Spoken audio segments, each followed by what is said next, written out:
Nós precisamos trazer novas habilidades. Nós precisamos participar mais das reuniões dos nossos filhos, precisamos abrir a boca junto a professores. Que o que tem de professor incompetente dentro do estado, dentro do município, dentro da escola privada, vocês não têm noção. E eu não estou fazendo uma crítica destrutiva. Eu estou dizendo que se o pai e a mãe não estiverem antenados ou não procurar se antenar em relação à evolução do mundo e o conhecimento que ele tem, ele vai ficar para trás. E o filho dele vai ser um bid-bid, um robozinho, né, manipulado. E isso precisa ser mudado. Isso tem que ser mudado. Não existe outra maneira de nós enxergarmos a nossa vida, o nosso mundo, as pessoas que nós amamos, que estão dentro do nosso guarda-sol, se não for desse jeito. Vai para a escola, vai aprender matemática? Que aprenda matemática. Eu tenho que ver se ele está aprendendo matemática. Que aprenda geografia. É importante. Esse outro mundo que vive dentro dessa bolha precisa entender que o que ele está ali fazendo serve para o mundo dele. Lá os americanos lá, eles têm uma tecnologia muito mais avançada que a gente. Mas os melhores profissionais são indianos, chineses, brasileiros. É que estão lá. Por quê? Porque não tem oportunidades aqui dentro, às vezes. Então, são levados para lá. Agora, podemos mudar essa realidade? Sim. Quem muda essa realidade? Nós. Só nós podemos mudar essa realidade. Esse país é um país riquíssimo. 94% do nióbio que existe no mundo. Não acreditem em mim, vão pesquisar. 94% do nióbio que existe no mundo está no Brasil. E a maioria em Minas Gerais. Olha para você ver quanto nosso país é rico. A Amazônia aí, todos os medicamentos que nós consumimos, vai para fora, é manipulado lá fora e vende para a gente aqui pelo dobro, pelo triplo do preço.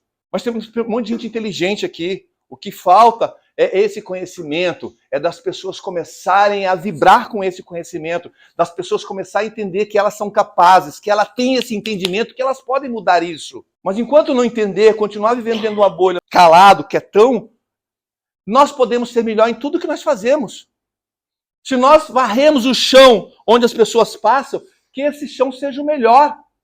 É a nossa assinatura. Se a gente cozinha, que a nossa comida seja a melhor. Não é isso, Tiago? É a nossa assinatura. Se a gente está em algum processo de aprendizagem, que sejamos os melhores nesse processo. É assim que funciona. Não é se desenhar, mas hoje eu sou técnico. Seja o melhor técnico. Ah, mas hoje eu sou só o atendente. Seja a melhor atendente. Eu, João, vendendo alface, morango. Duvido que não compravam de mim o alface e o morango. E eu montava a barraca. Em 4, 5 meses, a japonesa falou, você vai pro caixa. Porque eu tinha mania de fazer conta de cabeça rápido. E ela não acreditava em mim, ela na calculadorazinha. Até que chegou um dia que ela falou, Júnior, vai pro caixa. De tanto que na orelha dela falando, e ela ia confirmar, estava lá a resposta. 1 kg 200 gramas de tal produto. Eu falei, X.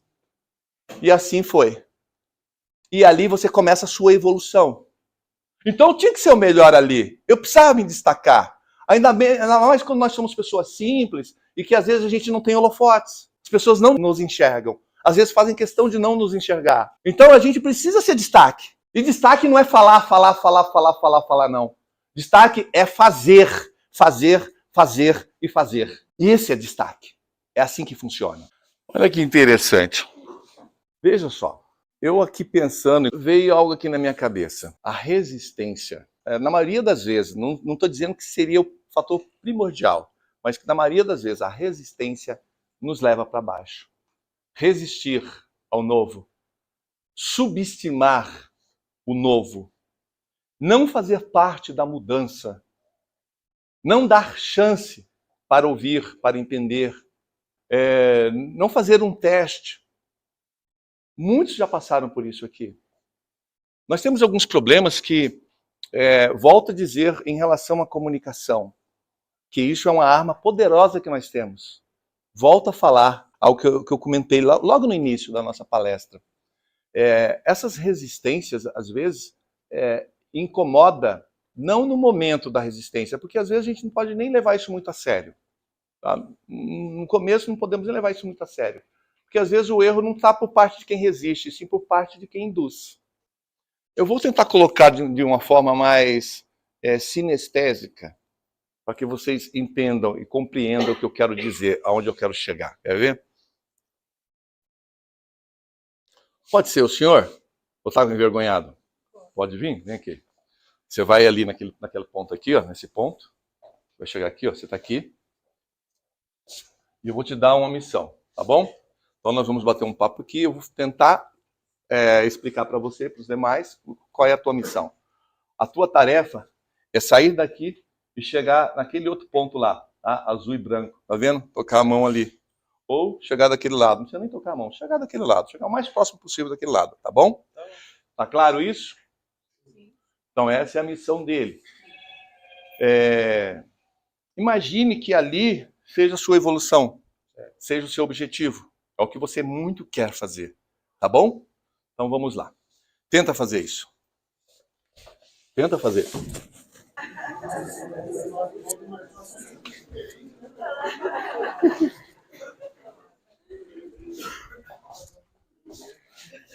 Ok. Foi fácil? Hã? Demorou mais. Talvez passaram-se alguns anos. E alguém tentando mostrar para você alguns caminhos. Talvez da melhor forma? Não. Talvez da pior forma? Não. Talvez não quisesse nem que você chegasse lá. Certo? Vem aqui. A mesma comunicação. Tá? Pode fazer o mesmo e colocar toda a tua força. Tá? Não, você que vai fazer comigo. Eu? Entendeu? Quando eu falar já valendo, tá entendendo? Você faz, tá? Tá. Valendo. Oh, peraí, cara. O cara tá nervoso. Não, você fica com esse nervoso. Só vem aqui um pouquinho comigo. Vou te mostrar uma coisa que você não enxergou. Não, eu vou te mostrar uma coisa que você não enxergou. Porque se você perceber, né, você encontra pessoas aqui que estão olhando para você. Certo? Todas as pessoas aqui estão tentando se espelhar em você. E você tentou fazer com que eu não viesse para cá. Vou deixar isso bem claro para vocês. A comunicação e os bons relacionamentos e a condução, não condição, a condução das tuas relações, de tudo que você almeja, tudo que você quer, está sendo colocado da melhor forma possível? Está sendo colocado de um jeito, de uma maneira que a pessoa entenda que ela precisa de melhores diálogos, de melhores informações? Está sendo feito dessa forma? Já pararam para observar isso? Por mais que ele tentasse me travar ali, ele poderia, se ele quisesse, me travar. Mas eu não quero essa trava. Eu insisti várias vezes. E vou insistir até ele entender. E vou trazer ele para o meu resultado final. Se nós não perdermos a paciência, se nós não perdermos o foco do nosso objetivo, nós vamos atingir o nosso objetivo. Não vai existir pessoa, nenhum tipo de pessoa vão falar, vai entrar pelo seu ouvido e você vai focar naquilo que vai trazer uma realização pessoal. E as realizações pessoais estão dentro do seu ciclo de vivência. E qual é o seu ciclo de vivência? Qual é o seu ciclo de vivência? A tua família, o teu trabalho, a tua comunidade religiosa, se você tem alguma crença, o teu lazer. Nós temos aí alguns ciclos de convivência. E se nós não entendermos que muitas das vezes o que nos trava, o que nos bloqueia é a falta do nosso relacionamento, da nossa comunicação, do nosso querer, do nosso fazer. Esses verbos no infinitivo que geram ações, porque não existe verbo no infinitivo que não gere ação. Qualquer verbo no infinitivo vai gerar ação. Querer, fazer, continuar, andar. E para gerar ação, não é para qualquer um. Porque como minha cunhada disse, cansa. Cansa. Mas não pode abalar. Pode cansar, pode ser fatigante, pode deixar você um pouco mais sem respiração. Mas não pode te abalar. Você precisa ter esse conhecimento. E não tem outra maneira, não tem outro jeito de nós entendermos como é que funciona a nossa vida e as coisas óbvias que acontecem no nosso dia a dia, a não ser querer entender, querer ouvir, querer fazer. Não tem outro jeito. As crianças ficam no processo mecânico, só recebendo conteúdos do ensino fundamental ao ensino médio. O mesmo conteúdo, na mesma velocidade, no mesmo ritmo, e são testados igualmente, e não desenvolvem essa mochila que nós carregamos nas costas. Não desenvolvem. Frank Charles Laubeck, 2 de setembro de 1884, o ano que ele nasceu, e 11 de junho de 1970, o ano que ele faleceu, foi um missionário protestante conhecido nos Estados Unidos e nas Filipinas como o apóstolo dos analfabetos. Ele falava o seguinte: se somos tão pobres a ponto de nada termos para falar, a não ser jogar conversa fora, então é preciso que nos empenhemos mais para enriquecer a nossa alma. Frank Laubeck. Esse cara chegou numa Filipinas totalmente analfabeta. A maioria das pessoas não sabiam ler nem escrever. Não sabiam. E ele teve uma única missão, sair dos Estados Unidos para alfabetizar as Filipinas. Qual era a missão dele? Fazer com que eles lessem a Bíblia. Então a missão dele era fazer com que o pessoal tivesse o entendimento da Bíblia. Mas chegando lá, o pessoal era analfabeto. O pessoal não sabia ler, não sabia escrever. Então o que ele fez? Desistiu? Tentou segurar ele? Sim, né? As amarras. Mas ele não, ele foi em frente. Vou alfabetizar esse povo antes de ensinar a Bíblia. Só que daí veio uma outra pessoa tentando segurar ele, para não deixar ele à frente, chegar no objetivo dele. A língua que eles falavam era árabe. A maior parte lá, porque nas Filipinas eles falam mais de 80 dialetos. Podem pesquisar, não acredito em nada que eu estou falando, vai pesquisar depois. E aí, ele amarrado, e agora? Eu falo inglês. E você sabe que americano, ele é moniglota, né?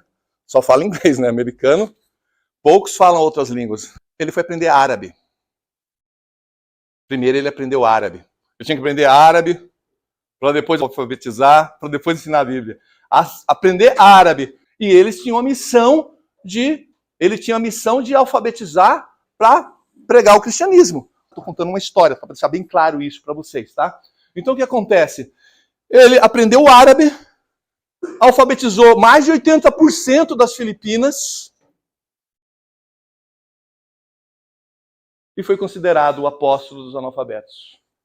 Conseguiram captar essa simulação que nós fizemos aqui nessa simples frase? E aí eu digo para vocês, a nossa escola precisa ter essa visão. Quando eu falo a nossa escola, eu estou falando os nossos garotos, os nossos filhos, os nossos sobrinhos, os nossos irmãos. Nós precisamos ter essa visão. Nós precisamos entender disso. Nós não precisamos ser transformados em robô, em bid-bids. Não precisamos.